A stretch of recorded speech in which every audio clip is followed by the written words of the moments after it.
विवेक देशपांडे, अगर मैं गलत नहीं हूं तो आप इस वक्त नागपुर में हैं, और मैं कह सकता हूं कि नितिन गडकरी और संघ को बहुत करीब से समझते हैं। आप लोगों का बहुत बहुत स्वागत है।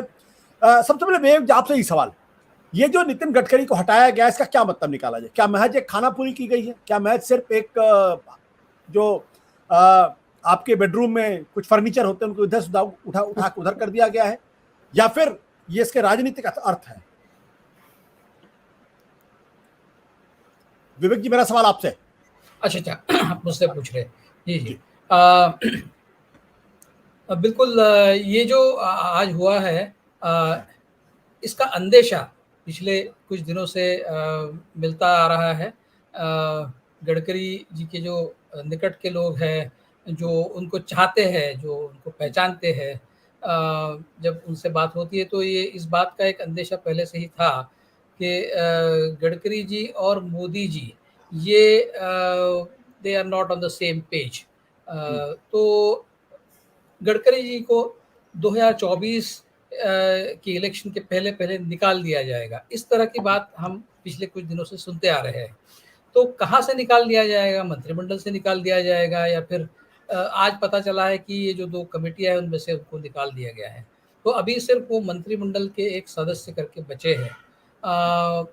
अब 24 के आते-आते क्या उनको मंत्रिमंडल से भी निकाल दिया जाएगा? ये भी एक सवाल है। इतना ड्रास्टिक स्टेप बीजेपी लेगी ऐसा मुझे लगता नहीं। शायद वो 2024 तक मंत्री बने रहेंगे। लेकिन कोई कुछ भरोसा तो दिया नहीं जा सकता बीजेपी में, जब तक मोदी जी और शाह जी जो है उनका राज चलता है, तो कुछ भी बताया नहीं जा सकता। अब गडकरी जी के साथ जो हुआ है, क्या वो उनके साथ होना चाहिए था?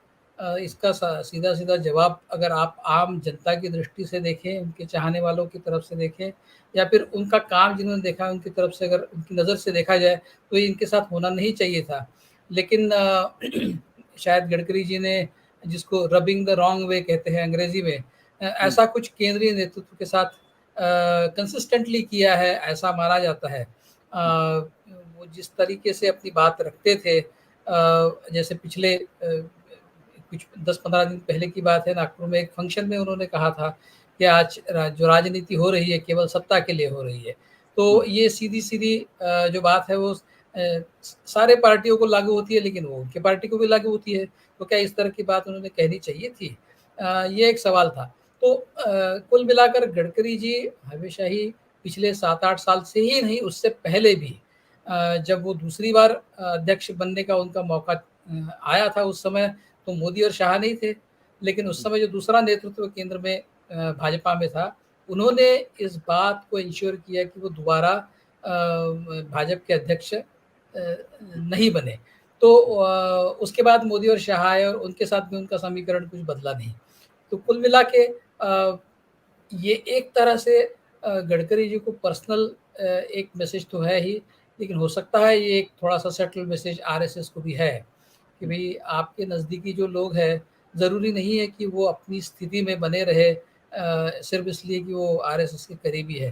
तो एक बहुत ही महत्वपूर्ण घटना भाजपा के राजनीति की दृष्टि से हुई है, और 2024 के इलेक्शन के पहले हुई है। सत्य हिंदी का ऐप डाउनलोड करें गूगल प्ले स्टोर पर।